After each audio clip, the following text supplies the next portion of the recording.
All right, so yeah, we're gonna be talking about the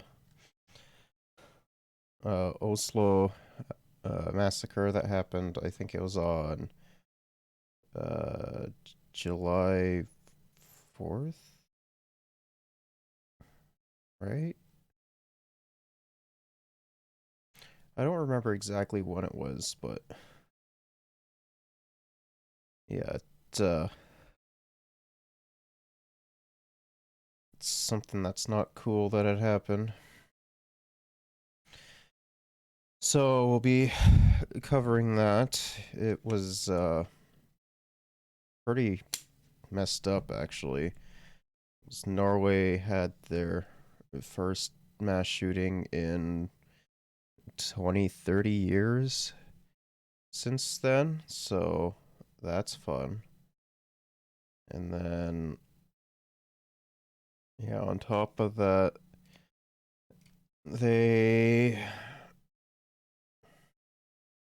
say it was like their first mass shooting in 10, 20 years.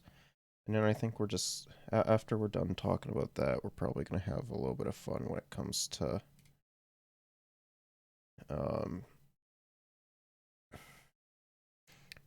Marketplace. I think we're probably gonna watch some more Marketplace today, so it's gonna be fun. So yeah, we can get started on this, I guess. So for those of you that don't know, the incident that had happened a couple days ago in Denmark. It happened during I think it was a pride parade, if memory serves me right. So that's not cool. And there were, I think, like two confirmed dead and like 10 injured. Uh, from what I understand, the suspect was using a bolt action because, Denmark has pretty strict gun laws, so it's always fun. So, yeah, we'll get into it. I should probably their TOS in this.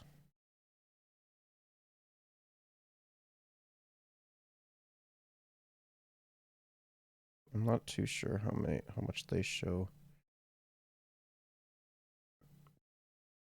Doesn't really look like it doesn't look like it shows anything.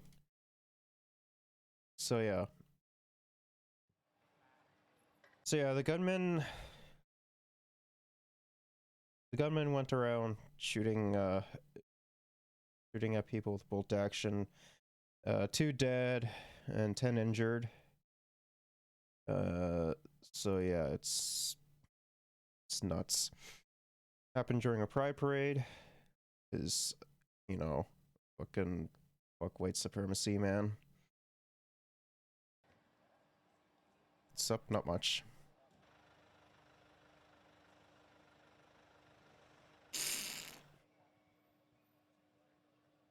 Two people oh, I guess that number changed from last time.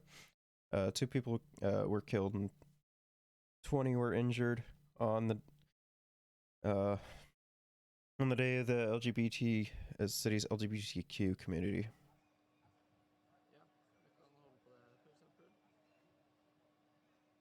So yeah, it was to celebrate their annual Pride Parade, like we had discussed, and like this dumbass decided it would be a good idea to shoot up. So that's Når det not gjelder fun. siktelsen, for å begynne med den, så er han siktet for drap, drapsforsøk og terrorhandlinger. Det med terror er begrunnet ut fra antall skadde og drepte. You want to know the craziest part about this? While this happened, like Norway's first mass shooting in 20, 30 years happened. America, on the same day, had, I think it was 2 mass shootings that were both more deadly than this. And honestly, like, if I was to talk about like America's mass shootings, it would be like all that I would cover on my Just Chatting streams, and I don't really want to do that because, you know, like, fuck, it's so fucked up in America, man. Like, guns have more rights than fucking women do, for example. So of course that there's going to be that. There's no regulation when it comes to gun control in the States. Fortunately, this psychopath was only able to get a bolt action, so the number of dead are surprisingly low compared to somewhere like, say, here or America. Antall åsteder, i alle fall 3 åsteder, og en samlet vurdering, så mener vi per nå at det er i hvert fall rimelig grunn til å anta at han hadde til hensikt å skape alvorlig frykt i befolkningen. Når det gjelder siktede, så er han norsk statsborger, opprinnelig fra Iran. White supremacists are going to turn around and be like, well, he's Iranian, of course it's in his nature, which is fucking psychotic. That's not how a lot of Iranian people are. So just bear that in mind. That's a reason that the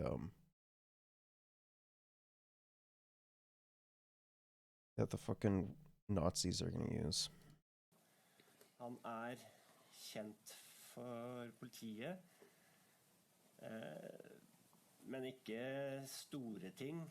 Noen domfellelser av mindre forhold, for å si det sånn, sammenlignet opp mot det vi står overfor i dag. Det er klart at viktig for etterforskningen videre blir å avklare eventuelle medhjelpere,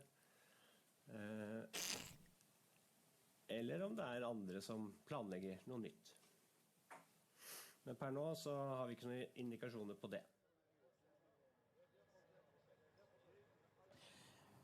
Vi rystet, og vi har fått beskjed av politiet om at alle dagens arrangementer... Like, of course, like, the Norwegian people are going to be, like, terrified of this, because this is the first thing, or the first mass shooting that they've had in over, like, what, 20, 30 years? So it's wild. It's wild for them. Like, they don't experience this on a regular basis. Anbefales avlyst. Hvordan forholder dere til dette fra politiet? Vi tar politiets råd og anbefalinger på alvor, og oppfordrer folk til å ikke samles i Oslo sentrum. Betyr det at paraden i dag avlyst? I dag paraden avlyst etter politiets råd og anbefaling. Yeah, it's just wild. Like, anywhere else, like, especially in, like, North America, we would continue the parade on the same day because, again, we are the dumbest continent on the planet. So, yeah, it's gonna happen.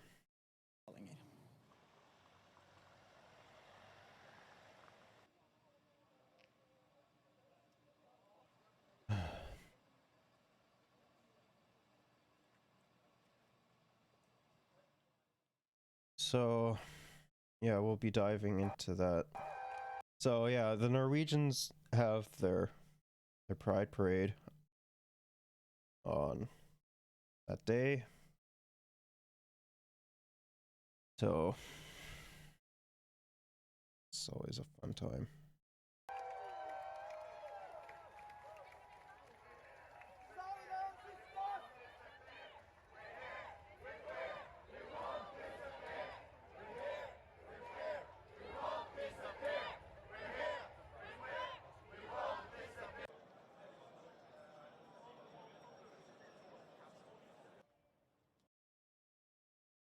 Increase the volume of the video. Yeah.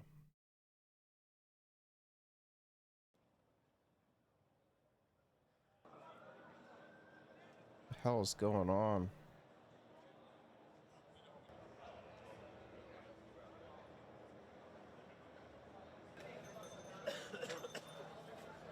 Bro, my man's coughing without a mask.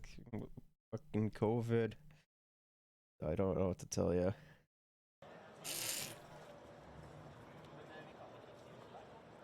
Jeg hadde vært på London pub og vært der inne, og så skal jeg gå derfra og gå hit til Cæsar Bar.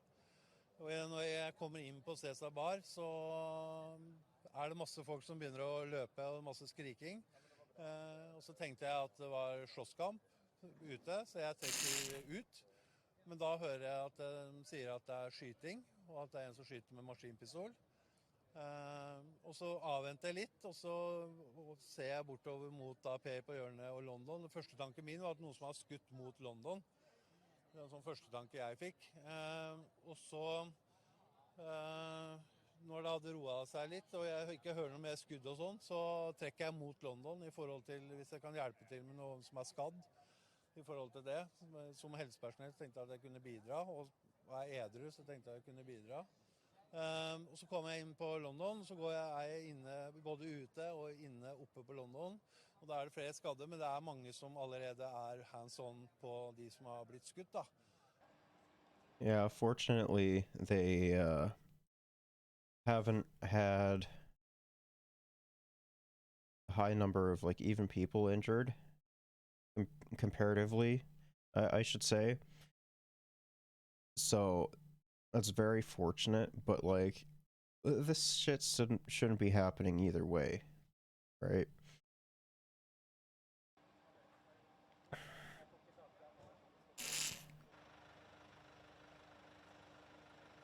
Norwegian Prime Minister condemned the shooting.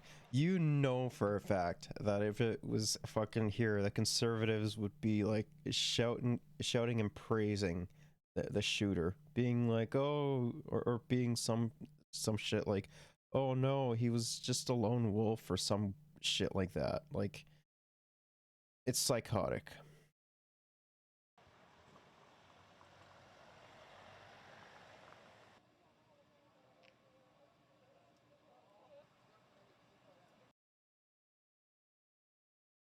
It's actually...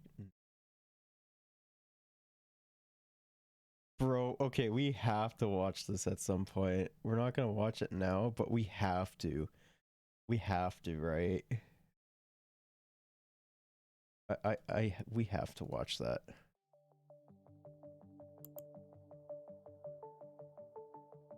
Oh yeah, so it happened at at an LGBTQ club, so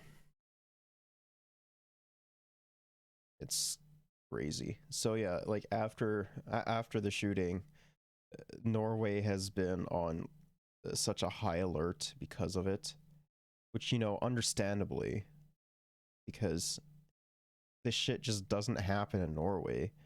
Like, yeah, it's nuts. I wonder how my friend in Norway is doing, though.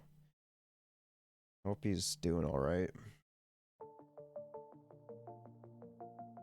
Don't remember if he lives nearby either. So yeah.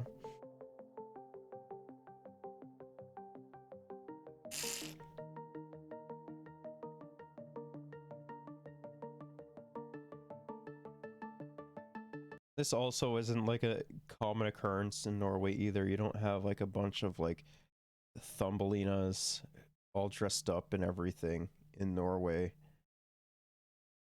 like doing this,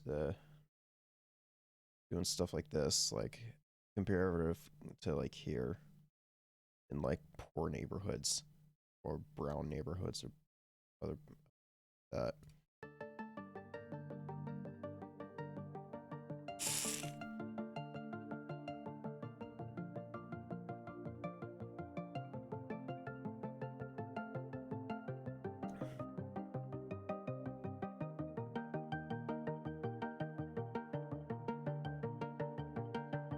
Bro, I don't know how I would feel about that though. Like, imagine going down to just, you know, getting a drink with the boys, and, you know, maybe finding a hookup and shit. And then, you know, a shooter just comes in like spraying bullets. Like it's wild. Why did it have to be a gay bar? I don't understand why people kill members of the LGBTQ plus community. I mean, the dude is probably like a fucking white supremacist. So like, of course he's gonna hate the LGBTQI community or QIA community. So it's gonna happen. That, and like, there has been a rise in like global fascism as well, and fascists fucking hate the LGBTQ community. Like, that's why there's so much violence towards like gay, lesbian, trans in America. Like, America just has like so much, like, they have so much violence towards them, and like, you know, misinformation and other shit like that around them, being like, oh, they're fucking pedos and they're trying to groom your kids or some bullshit like that, which isn't even true. Like, it's crazy. Basically, whoever does this is a piece of shit. Let's just say that much.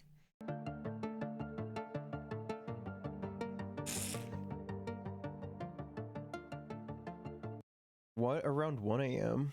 Bro, that's nuts. Imagine like down with the boys at the bar, getting, you know, coming home with your fresh date,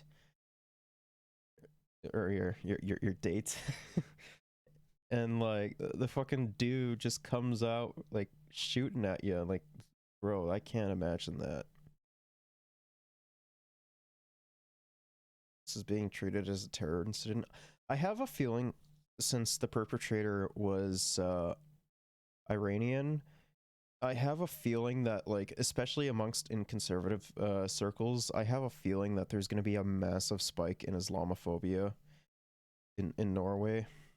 So I'm just gonna call it now.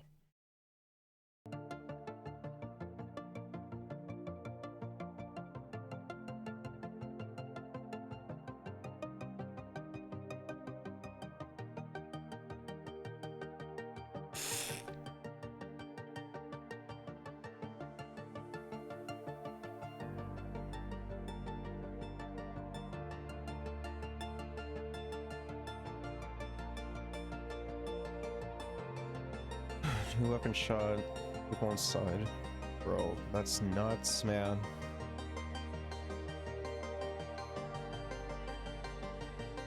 You wanna know the ironic part in this? Like, the people who were rushed to the hospital for their severe injuries, like, you know that shit won't happen here. Like, the cops don't give a fuck.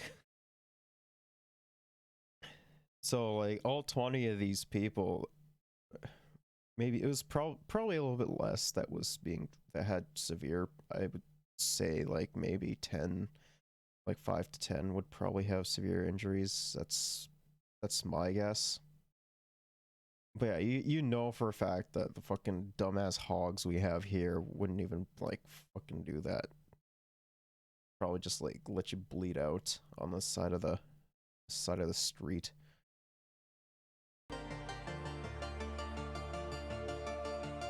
Also, cable cars in Norway. Fuck, I love Norway, man.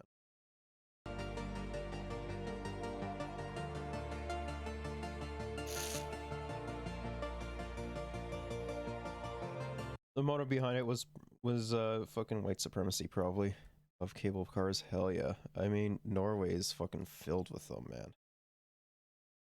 But yeah, the motive behind this mass shooting is most likely white supremacy, and you know, they don't fucking like, well, no,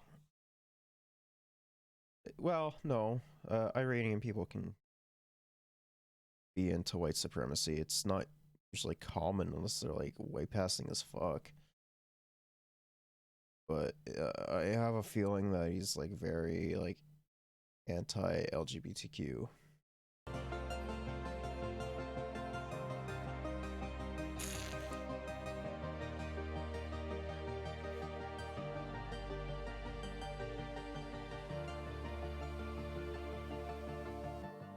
Could you just imagine like being a Norwegian citizen and like encountering where is it? Encountering this? Like you'd probably think you were living in America. Cuz like in Norway they almost never pull out the big guns. Which is wild to me. That, you know, this shit happens to, I mean, like, we don't really pull out these weapons either, but sometimes we do.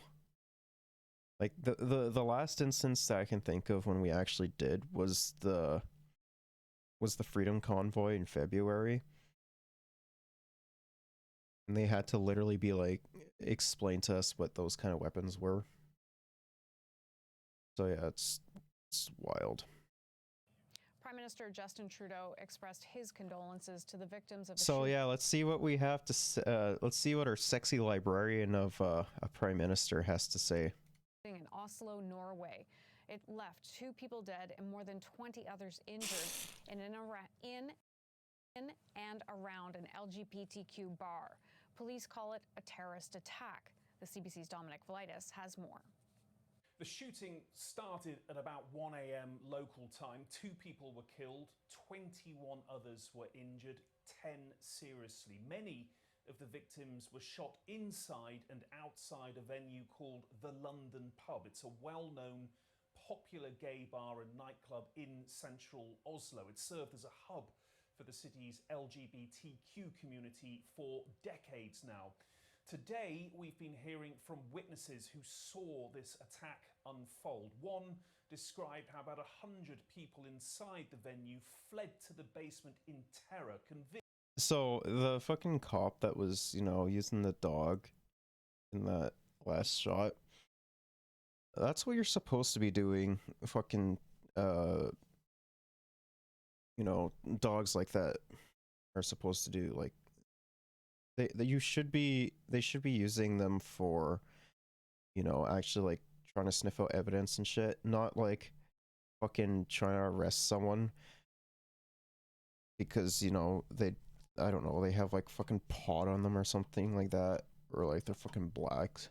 And like I know in some places they'll have like those fucking police trained dogs, and like the thing is when it comes to those kind of dogs, they're usually they usually train them to be like give false alerts for that if they bring in a canine. So yeah, it's wild that, you know, we have fucking dogs here that give like false alerts, and then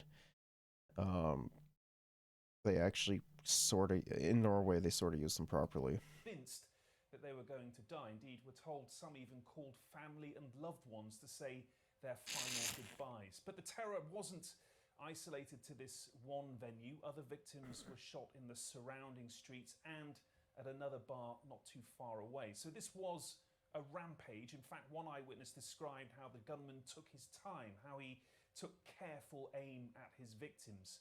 He was arrested just a few minutes after the shooting began. The police say he is a... Could you imagine if police here actually like apprehended the fucking people that, you know, actually cause like mass shootings and like, you know, it didn't blow their fucking brains out?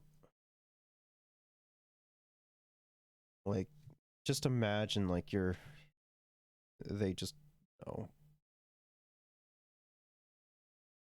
they reprimand them and not fucking like murder like people and shoot like a fuck ton of bullets at them. 42-year-old Norwegian citizen who's known to the authorities, known to Norway's security services. They believe he acted alone, and this morning he was charged with murder, attempted murder, and terrorism offences. This has obviously shocked Norway to the core, especially Oslo's LGBTQ community. Not only was an established, popular gay venue specifically targeted. I'd love to see the cops doing their jobs for once. That would be nice. All they really do is sit on their asses and eat donuts. I mean, yeah, not just that. Like, they also, like, it's less predominant here, but they also tend to get, like, a license to kill as well. And then, like, when they say that they're going to be investigating into, like, instances of police brutality, it never fucking happens. And they often get off scot-free. Just psychotic. By the gunman. He also struck on the day Oslo's LGBTQ community was due to celebrate its annual Pride Parade, which this year would have been a particularly special one. It would have marked 50 years since the abolition of a law that criminalised gay sex in Norway. I say would have, Bro, because the event has now been cancelled on the advice of the... You want to know something crazy about Norway, though, when it comes to, like, their LGBTQ support?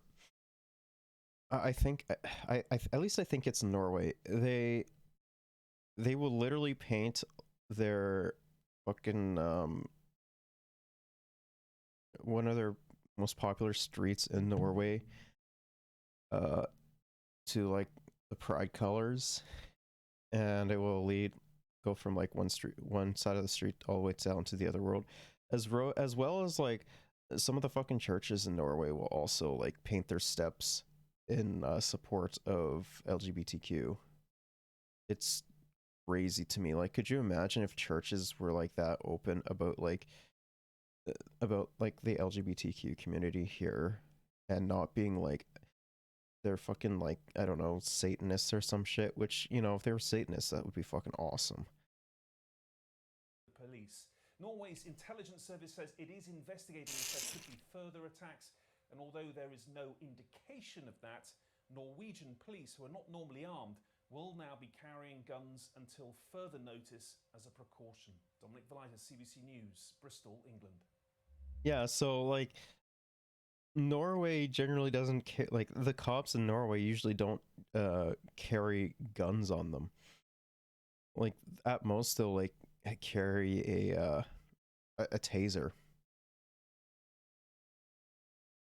So yeah, like, imagine that, like, you know, carrying a form of non-lethal force as your regular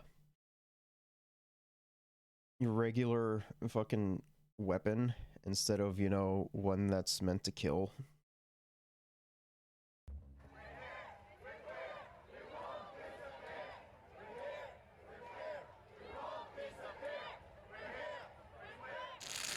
Now that chant of defiance is being heard on the streets of central Oslo. This despite the cancellation of the Pride Parade there. Several thousand marchers, as you can see, went ahead with the parade in solidarity. One saying, if they didn't, the killer would have won. That's wild to me.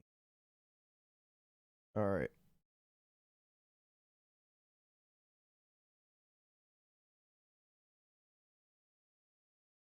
So we'll move on to this article now about it. This is a little bit outdated since it's 20 now. Gunmen opened fire in Oslo's nightclub district early Saturday, killing 2 people, leaving more than 20 wounded. The Norwegian's security surveillance called an Islamic terrorist attack during the capital's annual LGBTQ Pride Festival. Investigators said that the suspect was identified as a 42-year-old Norwegian citizen originally from Iran, was arrested after opening fire at 3 locations in downtown Oslo. Police said 2 men, one in his 50s and the other in his 60s, died in the shooting. Sad. 10 people were treated with serious injuries, but none of them were believed to have life-threatening conditions, and 11 others had minor injuries. Well, that's good. At least those that had serious injuries weren't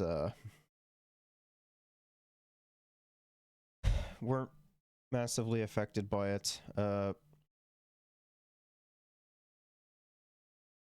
The Norwegian Police Security Service raised its terror alert level from moderate to extraordinary, its highest level after the attack, which sent panicked revealers fleeing into the streets, trying to hide from the gunmen.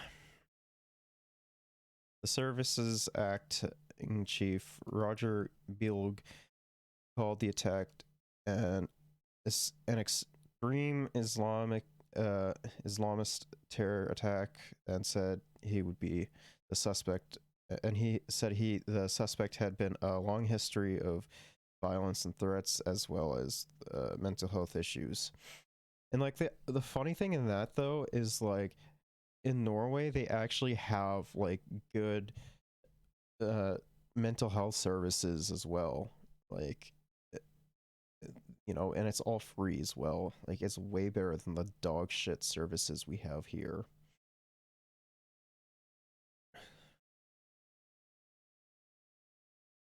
Oh, the Buffalo shooter is being charged with domestic terrorism. Good. I hope that.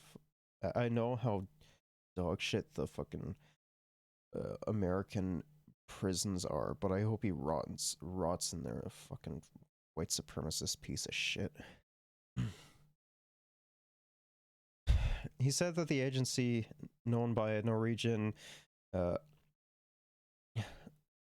Arkimo, I don't know, man, PST, first became aware of the suspect in 2015, and later grew concerned after he had become radicalized and was part of an unsuspecting Islamist network. Like, I don't really know too much about like the inner machinations of like Norway, but yeah, I'd rather live there than fucking here, man. Norwegian media named the suspect as Zaniar Matapor, an Oslo resident who arrived in Norway with his family from the Kurdish part of Iran in the 1990s. The suspect's defense lawyer, John Chris Eldon, said his client hadn't talked to investigators. He cautious against speculation on the motive. He has not given any reason to. It is too early to conclude whether this is a hate crime or terrorism. Eldon said that an email to the Associated Press. Yeah, there's a very good chance that it's a hate crime, man. Like, there's no shot that it's not, right?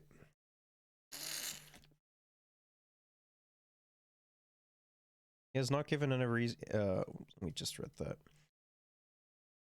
Upon the advice of police, organizers canceled a pride parade that was set for Saturday as the highlight of the week-long festival.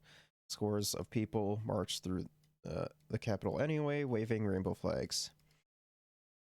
And police attorney Christian Holtlow said it was too early to say whether the gunman specifically targeted members of the LGBTQ community. We have to look at it closer. We have to look closer at that. We don't know yet, he said. Police and civilians assess them in meaning the man was in custody who was being held on suspicion of murder, attempted murder, and terrorism based on the number of people targeted at multiple locations.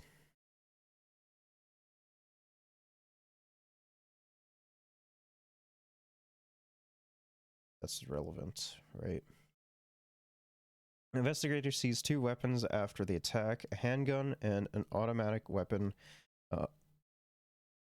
Hatlow described both as not modern, but did not give details. Not far from Oslo's cathedral, crime scene taped cordoned off the bars where the shootings took place, including the London pub, which is popular with the city's LGBTQ community. Crowds gathered outside and dropped off cards and flowers at impromptu memorials. Martin Ebestiad, 29, had walked by earlier, seen the memorials, and returned with flowers. The London pub is our go-to place. My boyfriend left 20 minutes before it happened. He was sitting outside in the smoking area. Ebstead said, "We don't know. We know this place so well. It doesn't feel unsafe, but it does feel very close."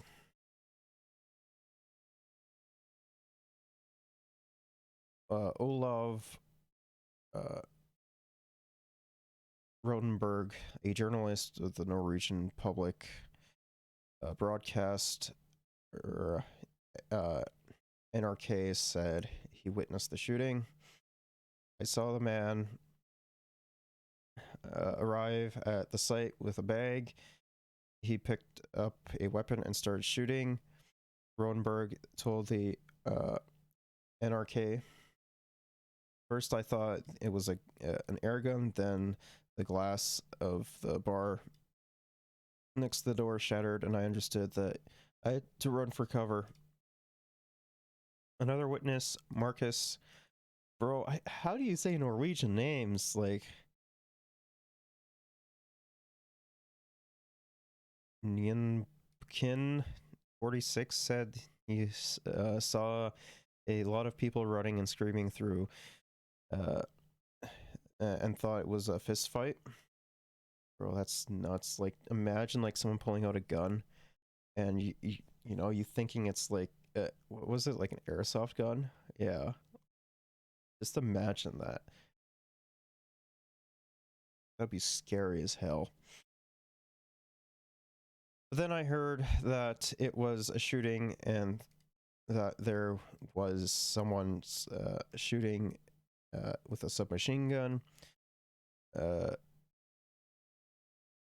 Nyabukin told the Norwegian broadcast, or TV2, Norwegian Prime Minister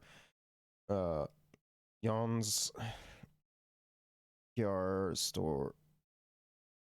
called the shooting a cruel and deeply shocking attack to innocent people. I mean, yeah, of course it was.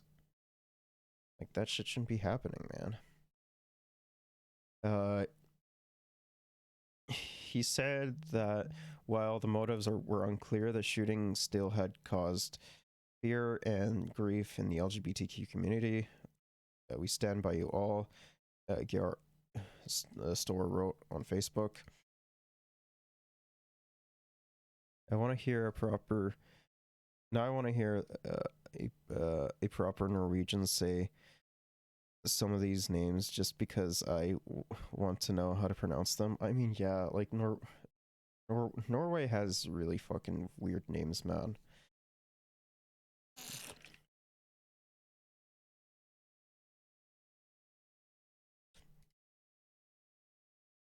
Christian Friedeli, who was at the London pub tour, told Norwegian newspapers VG that he hid on the 4th floor with a group of about 10 people until he was told it was safe to come out. "Many were fearing for their lives," he said. "On our way out, we saw several injured people, so we understood that something serious had happened." Norwegian television channel TV12 showed footage of people running down Oslo streets in a panic as shots rang out in the background. Police said that the suspect had a criminal record that included a narcotics offense and a weapons offense for carrying a knife. Bro, could you just imagine, like, say you have a pocket knife and you use it for like work and shit, and like getting a weapons offense for that?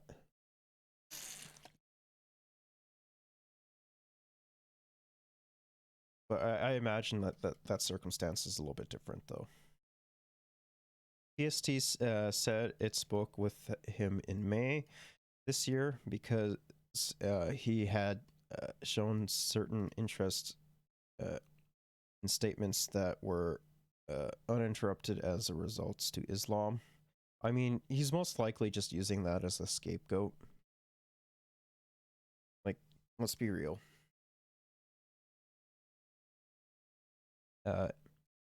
In these conversations, it was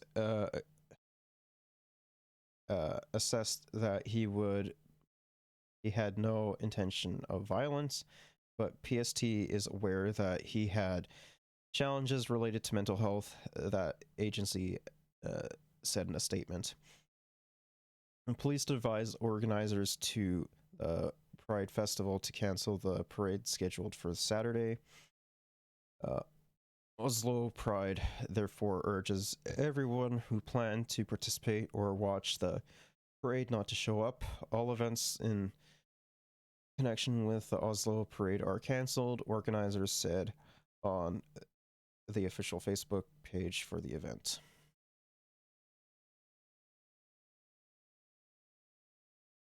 Ingne Alexandria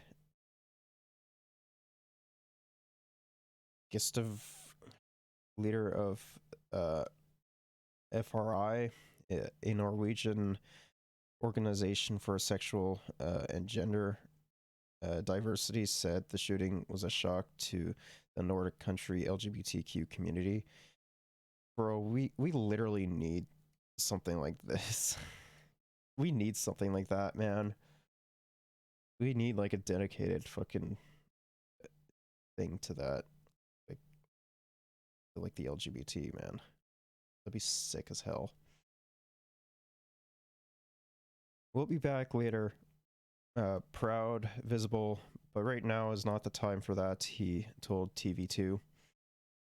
Norway's King Harald V offered condolences to the relatives and the victims of, and said that the royal family was horrified by the attack. We must stand together to defend our values, freedoms, diversity, and respect for each other. We must continue to stand up for all people. Feel safe, the monarch said. World leaders condemned the attack on their way to a group of 7 summits in Germany. The summit's host in Germany, German Chancellor Olaf Scholz tweeted, "The Norwegian people can be sure of our sympathy. We fight against terror. Unites us." French President Emmanuel Macron offered his condolences in a tweet to Norway. John Kirby, spokesman for the White House National Security Council, told reporters while flying to the U.S. President Joe Biden that the G7 summit, "Our hearts obviously go out to all those families there of the victims, the people of Norway, which is a tremendous ally, and of course the LGBTQI plus community there and around the world, quite frankly." Norway has a relatively low crime rate, but has experienced a series of so-called lone wolf attacks in recent decades, including one of the worst mass shootings in Europe. In 2011, a right-wing extremist killed 69 people on the island of Utøya after setting off a bomb in Oslo right after that left 8 dead. And I cannot read today. 2019, another right-wing extremist killed his stepsister and opened fire on a mosque, but was overpowered before anyone was injured. That's good. Last year, a Norwegian man armed with knives and a bow and arrow killed 5 people in a town in southern Norway. The attacker, who was diagnosed with schizophrenia, was sentenced Friday to a compulsory psychiatric care. Bro, that's fucking wild to me. Like, honestly, I can't really say that I'm surprised that, like, of course they're right-wing extremists, like, duh. But, like, here, we have our fucking dumbass conservative politicians fucking walking with our white supremacists and shit. And in Norway, they, you know, the cops, you know, beat the shit out of them rightfully. So, yeah, it's crazy.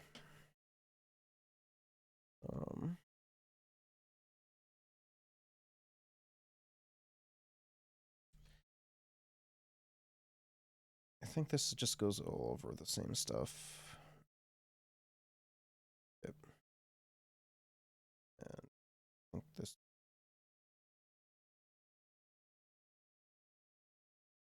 Looks like it. Okay, so let's move on to some other news. More than 100 Sikh men or Sikh security guards have removed in Toronto over facial hair, which is psychotic. Like, who gives a shit about, like, facial hair? Like, it's so stupid, man. Who gives a shit on what kind of facial hair people have? We turn to the City of Toronto masking rule that an international group calls discriminatory and a violation of their religious freedoms. The policy requires security guards be clean shaven to wear N95 masks, something members of the Sikh community say their faith doesn't allow them to do. CTV's Siobhan Morris joins us live with the story. Siobhan. Well, Michelle, members of the Sikh community right across the GTA are confounded. People are losing their jobs because of facial hair. I mean, bro, it's fucking Ontario, of course. You have a dogshit premier in the form of Doug Ford, who doesn't even like to have fun. And, you know, they're literally just fucking firing people based off of, like, racial prejudice. It's so stupid. Because the irony in that is, like, the Sikh individual, like, the Sikh community were, like, one of the lowest people to, like, transmit COVID, or even, like, catch COVID for that matter. So it's just psychotic to me how, you know, they're removing these security guards because of a non-issue. And frankly hurt by this policy. They say it puts Sikh security guards in kind of an impossible position of choosing a well-paying job that they chose or practicing their religion. I'm trying to fight it. Birkarwal Singh Anand took a job as a security guard at one of Toronto's respite centers for the homeless this spring. Then last month, an email. If you want to work from next week onwards, you'll have to be clean shaved. The demand to shave is so that he can have an end. I will never shave my beautiful hair, whether that is the top of my head or my chin. True. I mean, like, Sikh people have, like, really awesome facial hair. I wish I could grow facial hair as well as they do. N95 at the ready if the center's dealing with a COVID-19 outbreak. Those N95s need to be what is called fit tested. So they have to have a good solid seal around the nose and mouth and chin. And that is something that facial hair prevents from happening. As a Sikh, Anand describes the request as being asked to peel his skin off.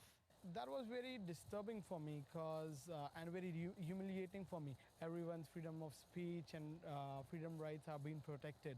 For me, if I cannot follow my religion, this is something disgusting, right?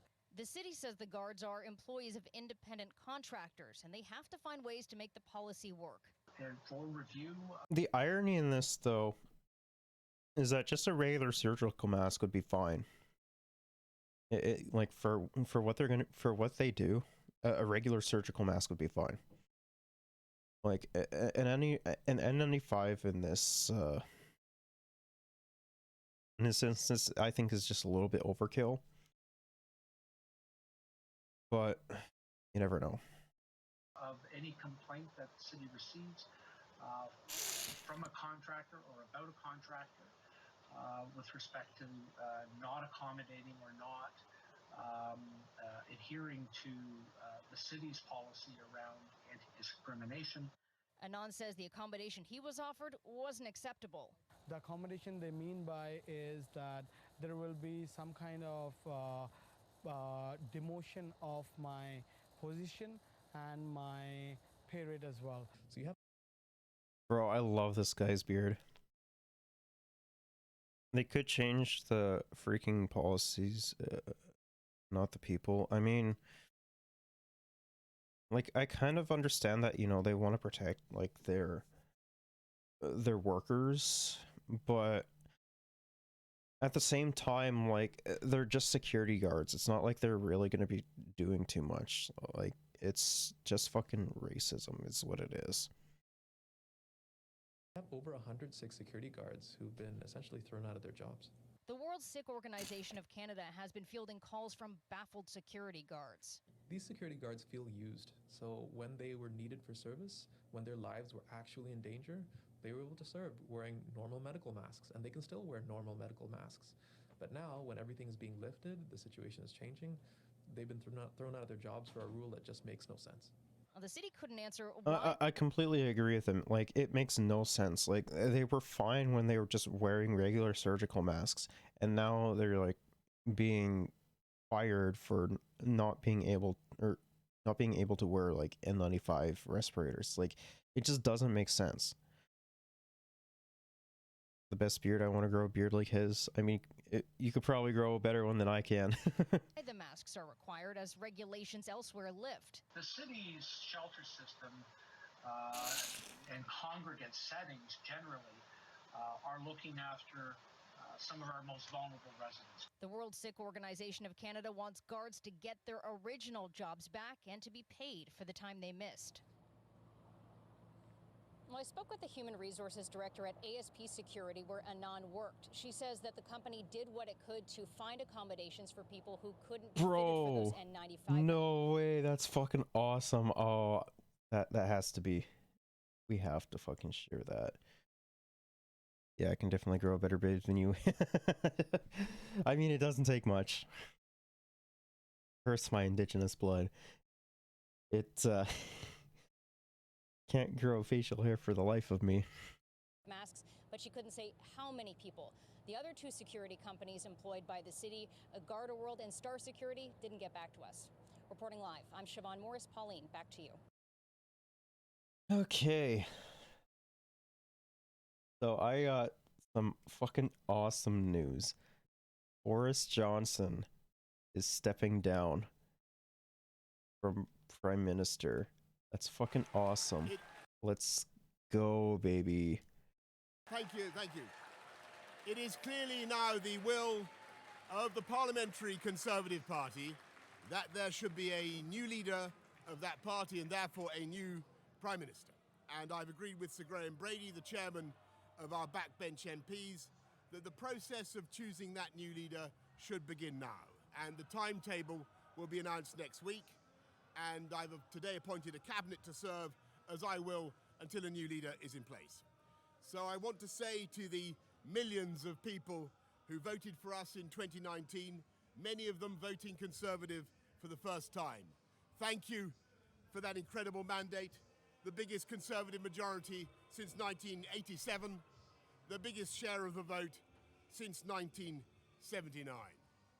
And the reason I have fought so hard in the last few days to continue to deliver that mandate in person was not just because I wanted to do so, but because I felt it was my job, my duty, my obligation to you to continue to do what we promised in 2019.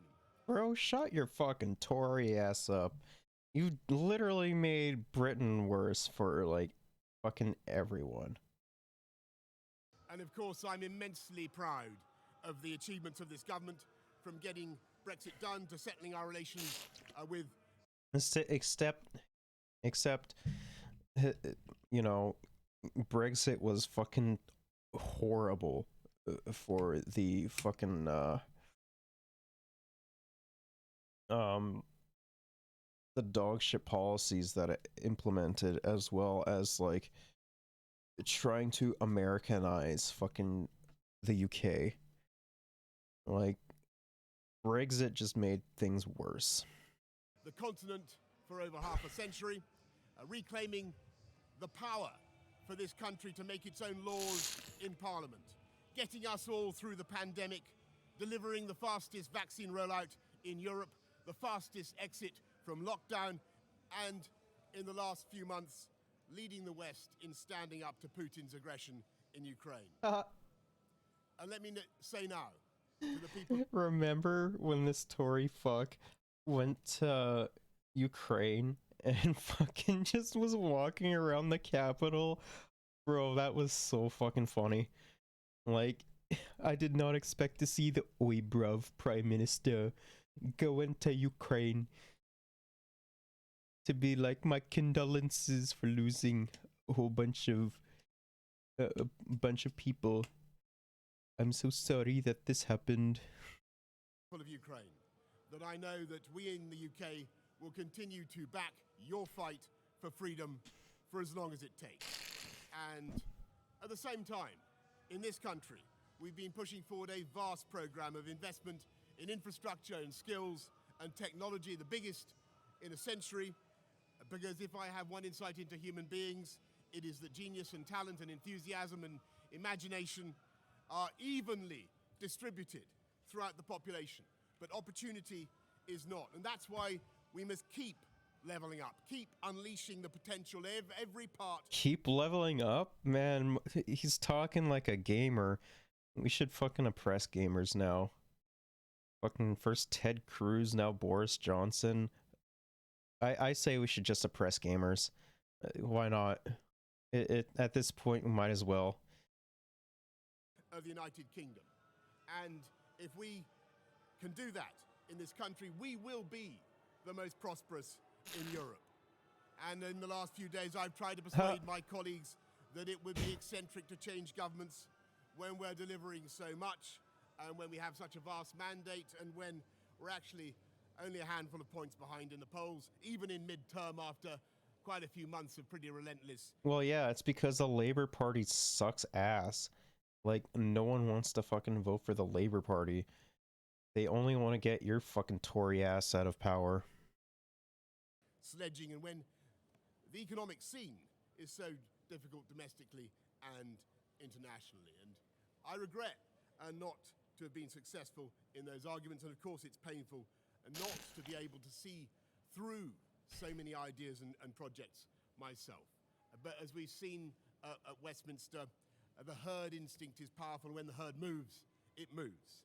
And my friends... As well as, like, you know, you had a very bad no confidence vote for you, my guy. Like, your no confidence vote was like one of the worst in, like, recent British history, because you're just way too fucking shit, man. In politics, no one is remotely indispensable, and our brilliant and Darwinian system will produce another leader equally committed to taking this country forward through tough times, not just helping families to get through it, but changing and improving the way we do things, cutting burdens on businesses and families, and yes, cutting taxes, because that is the way to generate the growth and the income we. All fucking conservatives are the same, man. It doesn't matter if you're a fucking Tory or Republican or a fucking, you know, progressive conservative. It doesn't matter. You're all the fucking same. We need to pay for great public services. And to that new leader, I say, whoever he or she may be, I say I will give you as much support as I can. And to you, the British public, I know that there will be... They're literally booing him. Oh, that's so funny. I fucking love that, man. That's awesome. Many people who are relieved, and perhaps quite a few who will also be disappointed. And I want you to know how sad I am to be giving up the best job in the world. But them's the breaks. I want to thank Carrie and our children and all members of my family who've had to put up with so much for so long. I want to thank the peerless British civil service for all the help and support that you have given our police, our emergency services, and of course our fantastic NHS, who at critical moment helped to extend my own period in office, as well as our armed services and our agencies that are so admired around the world, and our indefatigable Conservative Party members and supporters whose selfless campaigning makes our democracy possible. I want to thank the wonderful staff here at Chequers, here at number 10, and of course at Chequers, and our fantastic prop force detectives, the one group, by the way, who never leak. Above all, I want to thank you, the British public, for the immense privilege that you have given me. And I want you to know that from now on until the new Prime Minister is in place, your interests will be served and the government of the country will be carried on. Being Prime Minister is an education in itself. I've travelled to every part of the United Kingdom, and in addition to the beauty of our natural world, I found so many people possessed of such boundless British originality and so willing to tackle old problems in new ways that I know that even if things can sometimes seem dark now, our future together is golden. Thank you all very much. Thank you. Someone's playing the fucking chicken dance. Oh, that's so funny, man. It's fucking awesome, man. I'm glad he's fucking going away.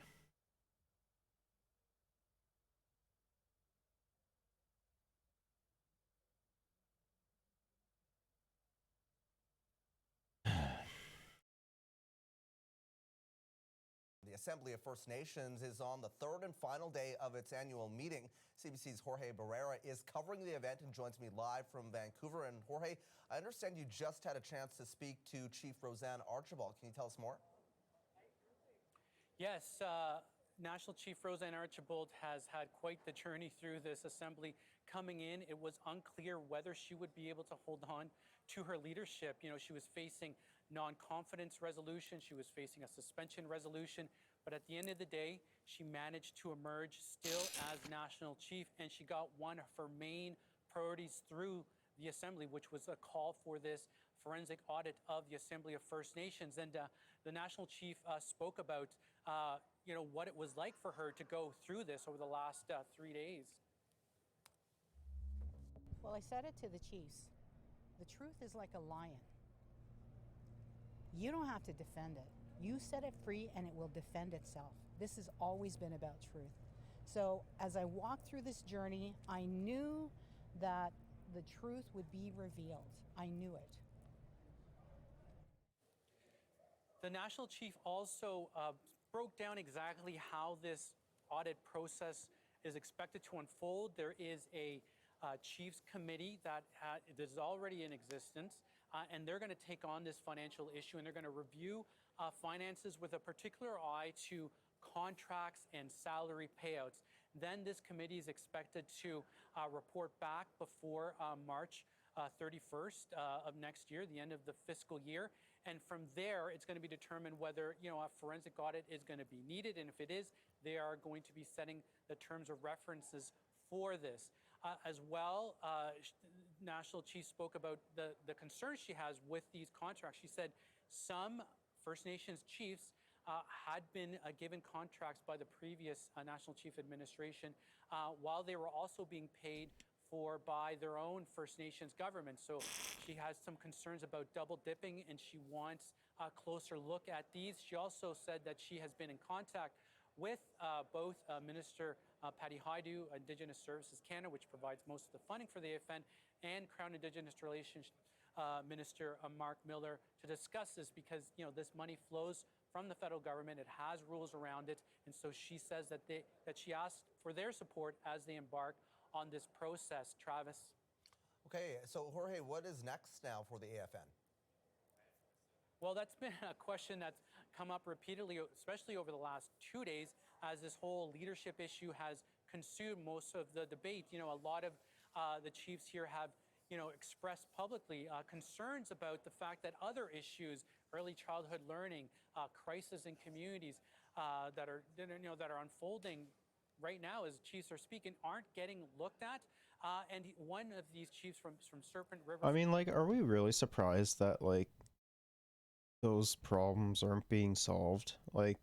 Fuck, we pretend to care about the Indigenous peoples and their struggles as well, but nothing ever comes from it.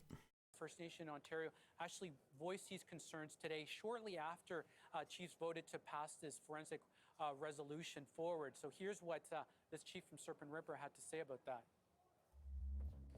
So we, the leadership of Serpent River First Nation, are disappointed with the outcomes and directions of this assembly. This is not leadership. This is not what our people expect of us as leaders, and this is not. As a Two-Spirit person, as a chief, and especially as an Indigenous person, I'm expressing deep dissatisfaction with the national and regional leadership. Serpent River would rather be fighting the government than fighting our brother and sister nations. Our youth have called out this assembly for inaction, and the last few days have been mired in drama and ego.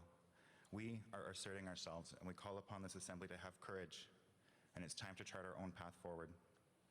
In these times of uncertainty, distractions, and lack of leadership at the AFN, Serpent River will be suspending its participation in today's assembly, and we'll be going back to our community to hold discussions on our future. Now, the chiefs behind me are going to be hearing from 3 federal ministers shortly.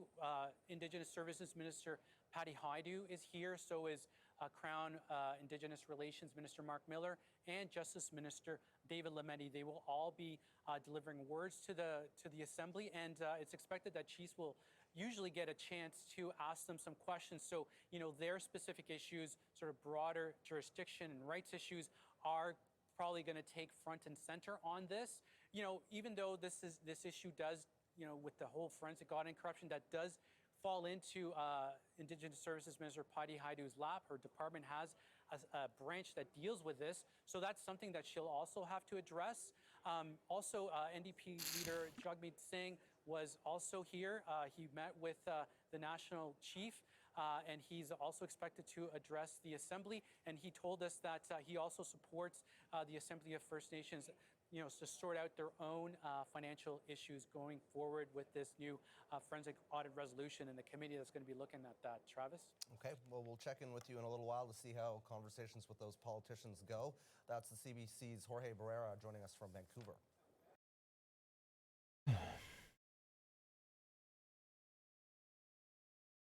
Exclusive interview with the National Chief. Sure, we'll watch that. National Chief, thanks for taking the time to speak to us today, and I guess I can still call you National Chief. I noticed in your social media reports last evening there was a sense of relief, even vindication. Were you worried that your opponents might have prevailed yesterday? I really came into this knowing that I was telling the truth, and that we had to get to the bottom of some of the corruption issues and financial irregularities at AFN. And I didn't think so much about how the vote would go. I just knew that I had a purpose and I had a job to do, and that's what I focused on. Awesome. The one thing that I'm not clear on, and I've covered the AFN for a long time, and I think it would be helpful for our viewers to hear your explanation for the issue of the Confederacy of Nations. What's the dispute all about? The Confederacy has been defunct for a number of years. The last time they met was, I believe, in 2013 or 14. And it is the oversight body. It's the actual body that is supposed to oversee the AFN executive in between the assemblies. And because we haven't had that oversight, I believe that that's a direct result of what has happened. Because lack of oversight means that people can become errant. They can become improper in their decisions. And of course, the decision to purportedly suspend me was unlawful. And if the Confederacy of Nations had been in place, we might be in a different place right now than we find ourselves at this AGA, in a much healthier and better place. I remember when Matthew Kuhnkan was elected in 2000, it was unexpected, and his executive were mostly Phil Fontaine loyalists, his predecessor. I'm seeing some parallels to your situation. Am I wrong, or are you dealing with much the same thing that Matthew did? There's only one executive member who is a real Perry Bellegarde loyalist. I think everybody knows who that is. The other executive are executive that I worked with when I was a regional chief in Ontario. I know them, they know me, and I believe that the atmosphere of toxicity at the AFN really begun to infiltrate many things. My own staff were impacted by that. The executive was impacted by that. But it's really about the colonial structure, Paul. You know, it's really about this thing that encases us. It's not a personal thing. I mean, like, of course there's going to be still, like, traces of colonial structure. Like, it's not surprising at all. You are encased in a colonial patriarchal structure, then you can be guaranteed toxicity. You can be guaranteed imbalance. You can be guaranteed these kinds of things that have happened at the AFN. So we need to change that structure. We need a new structure, and we need to move people into that structure so that they can thrive and be in a healthy environment. It sounds like this goes far beyond the AFN. The AFN is just maybe more visible than a lot of institutions. Is that a fair conclusion to draw from what you just said? Yeah, it's about colonialism. It's about patriarchy. It's about Patriarchy's the fact a lie. that, you know, our inherent and treaty rights and our inherent laws, our natural laws, our connection to the Creator and those natural laws has been interfered with and impacted by colonialism. So it's a much bigger issue for sure. I mean, she is right about that. Like, of course it has. Like, ever since the fucking colonial times, like, it's been interfered with for such a long time. Okay. Here's a term you may not have heard recently, but I remember when Phil Fontaine and even Perry Bellegarde were accused of creating a kind of super band office where the AFN controlled the money, brought it in, and then the First Nations would be upset. And some of their political opponents said they were too close to the federal government because you have to please the colonial master in order to have the funding levels rise. So are you in I mean, is that, like, really any different than, like, is that really any different than, like, the fucking proletariat trying to please the bourgeoisie? Like, it's very fucking similar. It's just how it is. Situation now where you feel like your call for transparency and accountability may make the federal government uncomfortable and the AFN may find it harder to access funding? There's an old saying, you cannot dismantle the master's house with the master's tools, right? And that means we have to have an arm's length relationship with any government, whether they're Liberal, PC, NDP, whatever the party is. we have to have that space. We can't be enmeshed with anybody. And so if the governments decide to be punishing about that, then that says more about them than it says about us.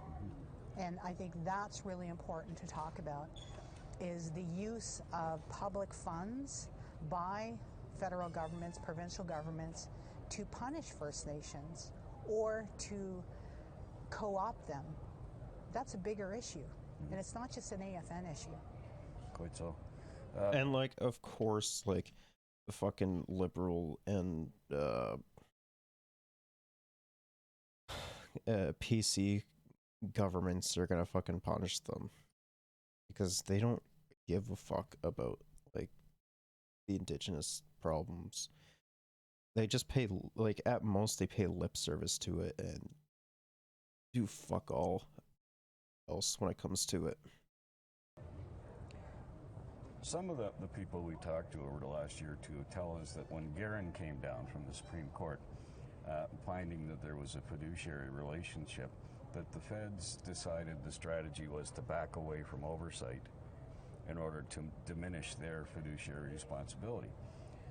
So now we have a situation where some of your supporters are saying the government knew about these contracts, that CERNAC, ISC, certain liberal-connected companies have benefited up till now, and the government knew it, but they didn't do anything. Is that an issue you've raised with the ministers? I have not raised that issue yet, but I'm really glad that you're looking into that, because I believe that journalism and journalists have to dig further on those issues. I don't have any information at this point, but I think that, you know, through investigative journalism, maybe that's where we start to find these issues. We're starting to get some of the contracts, not all. I was hoping that there was an easily accessible list. Does such a list exist? Are you prepared to release it at the right time? I can only release information to chiefs. To chiefs? Yeah, that's my obligation. My obligation is to release information to chiefs, and that's what I've been doing since this whole thing started. And that's what one of the chiefs in the meeting talked about. He was like, I've received 15 emails from you, you know, and previous to that, not many. So I have an obligation to tell the chiefs the truth. And they are actually taking action. When they voted to not uphold the purported suspension, that was them saying, okay, we're going to take control of this situation. So you're going to see chiefs more active. You're going to see chiefs directing this organization. You will see less of the tail wagging the dog, as one chief put it earlier. You're going to see an organization empowered by chiefs. Now, some of the media leaks that started all this seek to portray you as a little bit flaky. I'm sorry for using that term. But, you know, I've seen the rewilding term used in a couple of media reports, and I want to give you a chance to clear that up and try to explain what you were attempting to do with your staff. Decolonization is an important process. We're in a colonial construct, and that was my discussion, was around decolonizing ourselves within the office, and then looking at decolonization as a larger issue for First Nations. So to me, that's an actual, if you research decolonization, you'll find all kinds of educational, PhD papers, academia. You will find that this is an actual, you know, intellectual and real issue that is facing First Nations. And so the portrayal of decolonization as something that is flaky is really, it's not true. I remember speaking to a noted elder, Jake Thomas at Six Nations, who said it took us 500 years to get this messed up. It may take us 500 to get straightened out. That's right. I heard you telling the chiefs that they represent sovereign nations, and that raises another issue that some of your predecessors, Matthew Kunkam especially, talked about revitalization of Indigenous nations. But I do the math, and there's 600 plus First Nations, and there's maybe 60 Indigenous nations. And right away you can go, boy, that means 500 odd chiefs are not going to be chiefs anymore. Is that something you're going to pursue? The idea of I know it's a troublesome question, but yeah, like it's a difficult question to answer in 8 or 9 minutes, let alone 1 minute of that 8 or 9 minutes. The thing about nations is that, you know, we drove across Canada to get here, my staff and we drove for days, hours and hours and hours. And all of that land that we drove through is First Nation land. It's She's land right. that was given to us by the Creator. And prior to contact, we were nations. You know, and as a result of being nations, we made those treaties. Only nations can make treaties. And so how do we, within the colonial construct, begin to look at the organization of ourselves on those nation basis, or what we like to call in my office international, because it's like all of these nations across Canada. I have 2 years left in my mandate, so I'm one piece of a bigger puzzle piece. Like I'm just like one little dot on a big puzzle piece that has to be put together and as you said, what Matthew said, you know, reconstituting and revitalizing. So I have 2 years to do my part.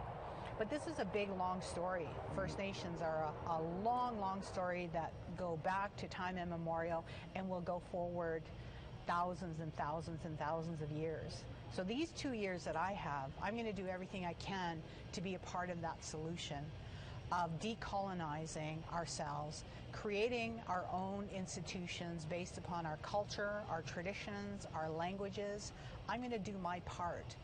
But not one national chief will solve the thousands of years that have predated this today, and will not certainly solve the thousands of years to come. But we can each do our part, and that's what I'm going to do. Okay. Finally, I don't think I've ever heard the word love used so much in political discourse as I heard yesterday. Look, you know, political parties don't love people. They fucking just want to line their pockets. That's all they want to do. Is this a sign of a female national chief? We're gonna go for a totally different approach. Love in the colonial construct is always talked about from the romantic perspective, but real love is family, it's friends, it's a feeling and an emotion and a spiritual kind of energy that wants the best for you. I want the best for you. I want you to be lifted up. That's the love that we're talking about, and it's long overdue that the ideas around a deep and abiding love and care for our people came to the forefront, because then we're not making political decisions of our mind, but we're thinking about our children, our grandchildren, the 7 generations ahead, the people around us, and how we are moving forward to give those people a better life, to help them, to lift them up. Man, it's crazy.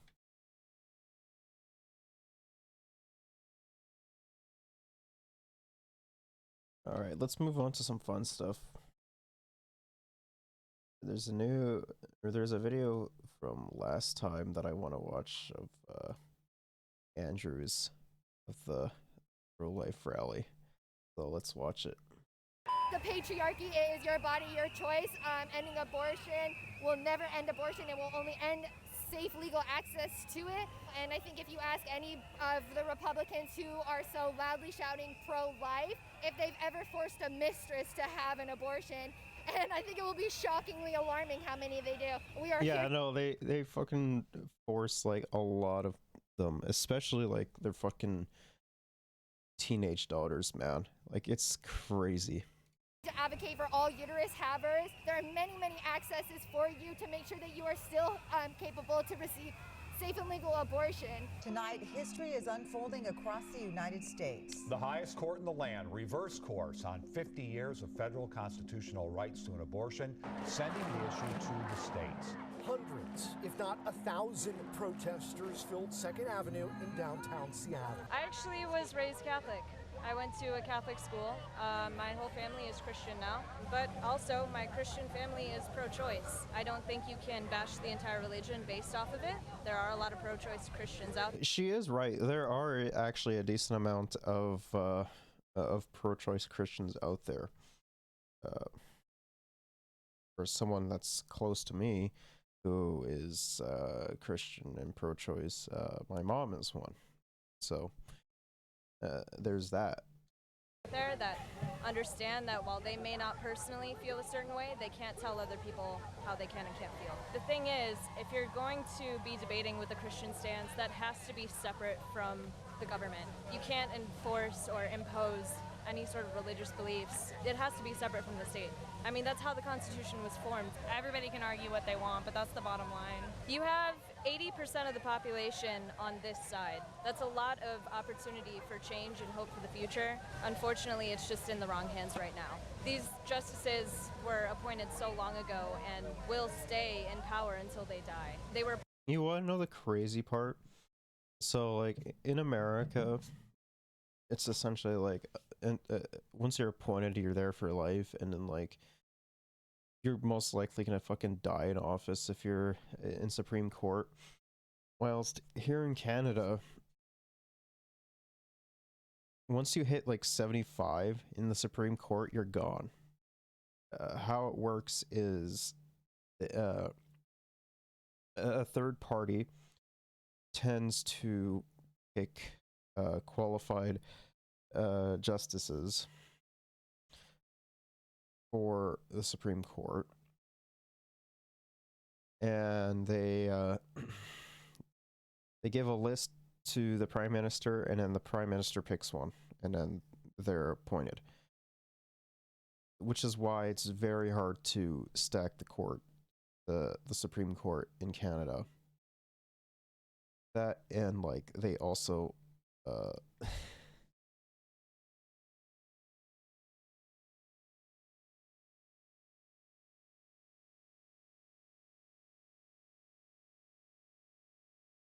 off.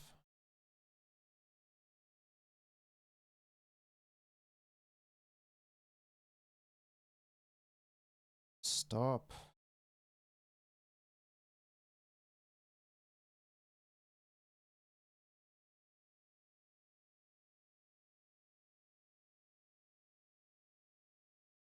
Plus, like, they also look like they're fucking dressed up like Santa Claus.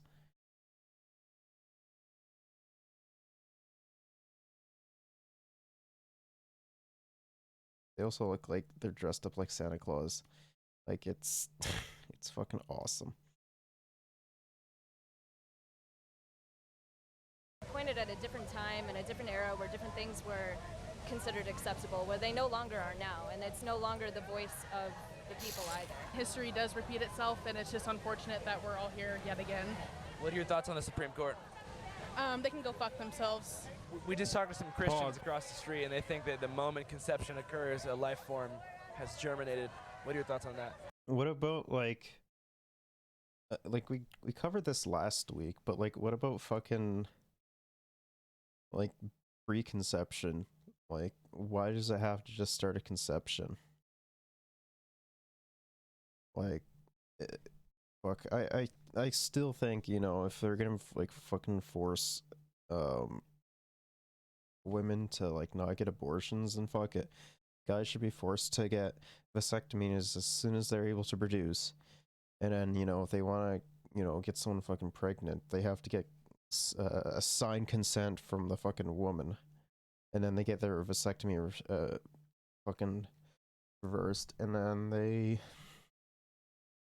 you know, then they have to get it back again if it's gonna be like that. Like, it's so fucking. I'm completely against that, by the way, but, like, if they're going to fucking force women to do it, then men should be forced to do shit too. I think that you can believe whatever you believe, but The second infringes on my body, I don't give a fuck. But if you read other religions and stuff, like in Jewish law, it is required to abort a baby or a fetus if it jeopardizes the life of the mother. So you need to understand that Christianity isn't the end-all, say-all. There are a multitude of different religions, and we need to respect them all. I think it's infuriating that a dead body has more bodily autonomy than me. You cannot force any. Well, it's not just that. Like, even a fucking gun has more rights than you, and it's so sad. It's pathetic, really. Somebody to donate anything in their body, even though it can save somebody's life, and you're forcing me to potentially jeopardize my health and my safety for something that I don't even want. That's not even considered a life, in my opinion, and the opinion of a multitude of people. I think life begins whenever the baby is physically, pushed out of the womb. If I was in a position to where I was pregnant, I would get an abortion. I think this is extremely unfair and just backwards. It honestly just makes me feel so many emotions: sad, disgusted, angry, and just disappointed. Women need to protect our bodies, so fuck the Supreme Court. As the world changes and evolves, so do people. And like the irony in that is like 3 of them were appointed by Trump, and like I think it was like another 2 or 3 were appointed by Bush, and like they're all just dog shit. And I think like Obama has 1 or 2. Like it's dog shit, man. People, and we can't just have the same people in office their entire life. It's just gonna end up being backwards. I think that we should at least, have elections for it. Dude, it's just fucking disappointing. Like, we just have a bunch of old white men, trying to decide what to do with people's bodies, and, that's fucked up. Like, are you surprised? No, fuck no. Why are we surprised nowadays? Like, our legal system just doesn't seem like it works. They should not be able to be in the Supreme Court for an unlimited amount of time, and we should be able to have more of a say in who's running our country. Aren't all other, levels, elected? So, why wouldn't these folks be elected as well, I guess, is kind of where I'm thinking. Some of these people are 70, 80 years old. Boomer mentality. It's time for change. Perhaps even beyond boomer. Even beyond boomer. I'm not sure what it's called to be 10 years. they are fucking turbo boomer. Oh, that's fucking awesome, man. It's above boomer. I think it might be called the greatest generation. Fuck these old men. Who's your least favorite old man? Clarence Thomas. Or Kavanaugh. Fuck him. It's my old friend Mads. I'm gonna put a picture on the screen here of me and Mads 10 years ago in the studio, recording some rap music. Mads doesn't really rap anymore. He plays guitar, but he fucking rips it. 'Cause I got the coronavirus blues. Mads, what do you think about what's going on right now? It's horrendous. It's super sad. Feel terrible for my mom and all the women, and it's pretty scary what's happening to this country. And yeah, women should have complete control over their own bodies. The government should stay the fuck away. Yeah. What do you think about the idea that immediately upon conception, an autonomous life exists inside of the womb? I think it's ridiculous. It's to me, it's the same as saying maybe my semen or a sperm or an egg is a life. Yeah, could you fucking imagine saying that and then your fucking cum is a child? It's so stupid. It's one of the dumbest things. It is eventually, but not immediately. What do you think about the Supreme Court? Yeah, I think that they don't work to serve the common people. The majority of Americans are actually for women's rights over their own bodies. It's representing political interest of the rich and powerful. We need to abolish the Supreme Court and destroy them. Destroy the institution. Destroy capitalism. This entire U.S. government is built on genocide and slavery and lies. I like this guy.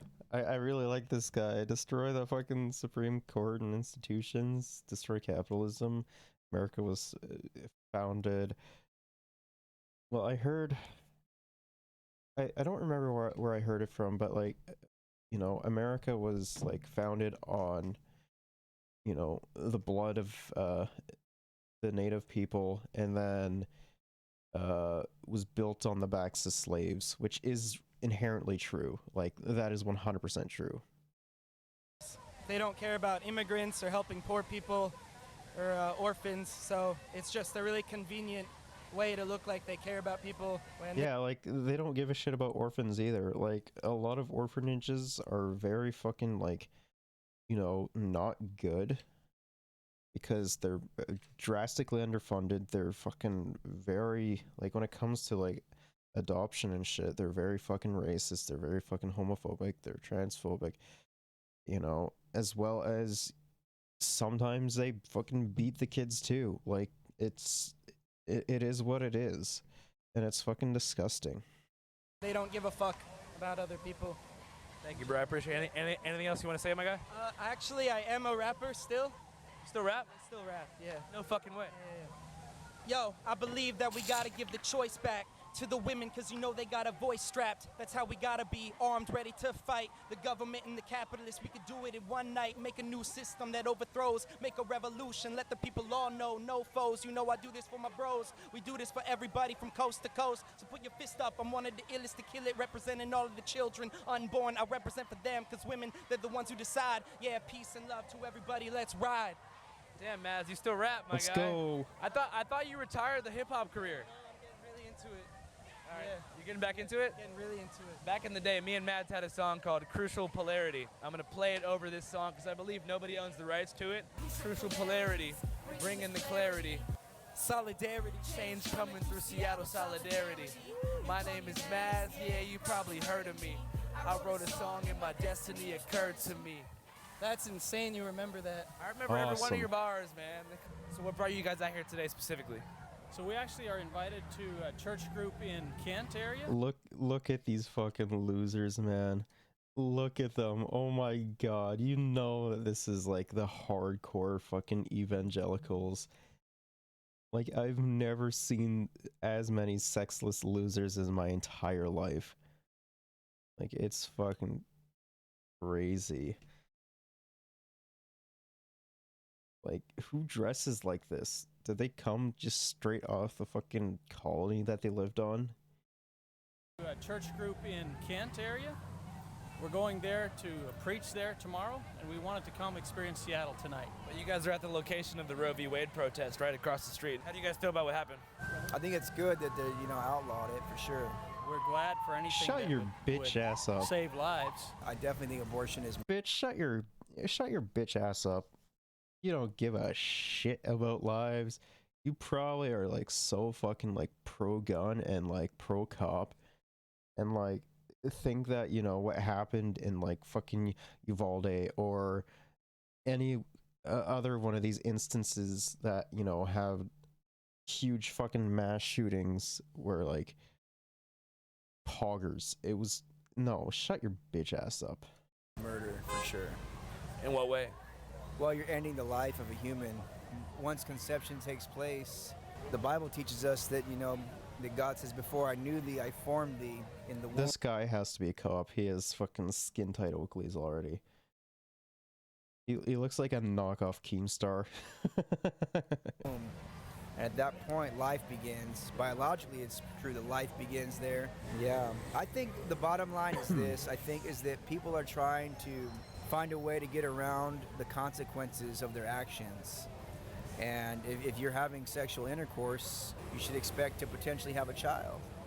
I'm not a Democrat, I'm not a Republican. Can I ask you what you think about abortion? I mean, there's no life. There's no life yet. There's no life. Like there's a beating little thing where it's a cell growing. It's not had a life. It doesn't have a life. It doesn't know what a life is. It has no clue what a life is. You think, oh, it moves around. Or, it blinks its eyes or it sucks its thumb. Something like that, right? That proves that. Okay, but are you going to give more rights? This guy is completely out of it.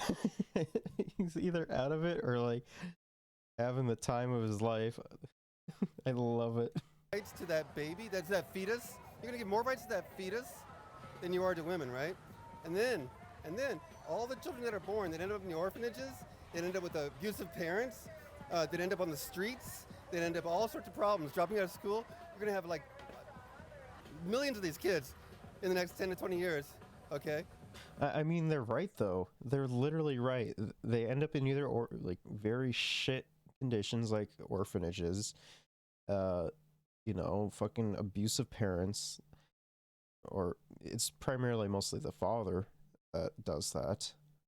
Because, you know, they'll beat the fucking wife and then, or the woman, and then they'll fucking beat the kid after. They end up on streets because a lot of the like, who the abortion is going to be affecting the most is, like, poor people and, like, people of color and shit like that. And, like, a vast majority of those people, unfortunately, live in poverty because, you know, the system forces structural violence. What are they going to do about that? Nothing.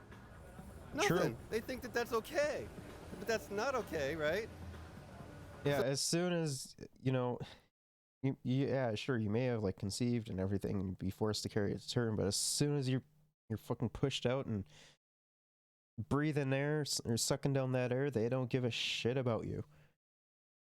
That's just the unfortunate reality. Like, no fucking, in America, no fucking parental leave, no fucking, you know, costs, like, help for, like, taking care of kids, like, no fucking education for them, like, good quality education, no fucking health care for them, like, if you get sick or fucking get in an accident or some shit like that. It's fucking psychotic. So I don't understand why they're just being so pig-headed and stupid. I think it's an agenda. It's just a coup. It's a coup. Supreme Court's in the middle of a coup.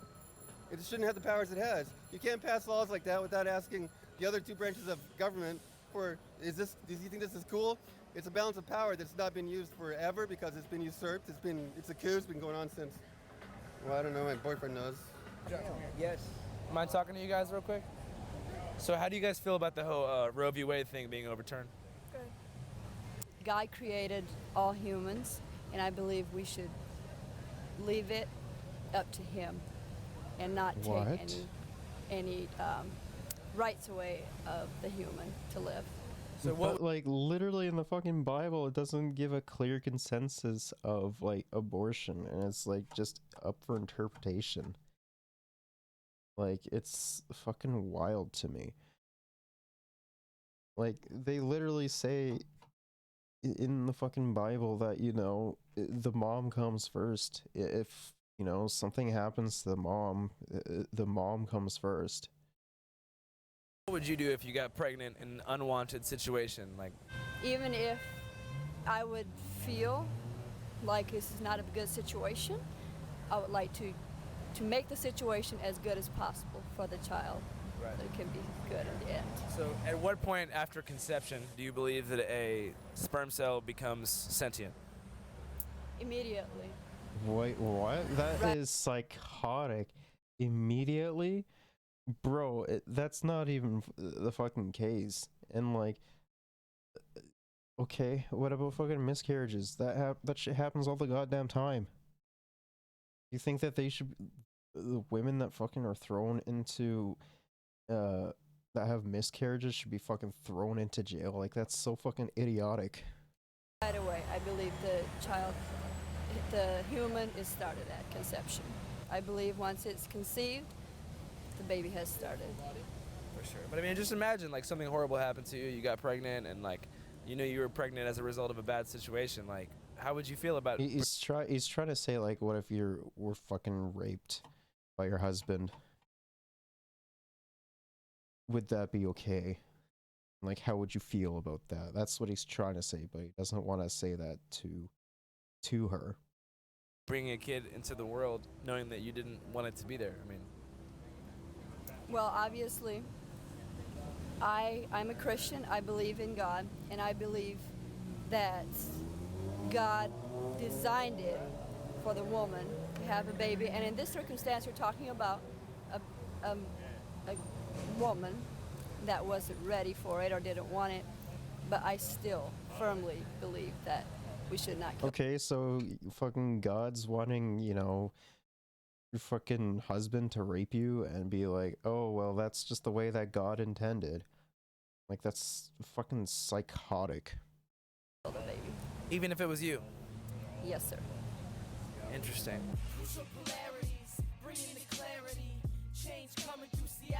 Bro, that's fucking wild.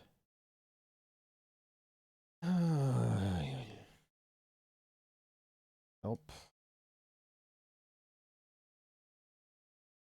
I think that's going to be it for today. We'll have some fun with Marketplace and shit next time. And yeah, I think everything should be good. We'll probably watch some other fun stuff too next time. So yeah, we'll see you later.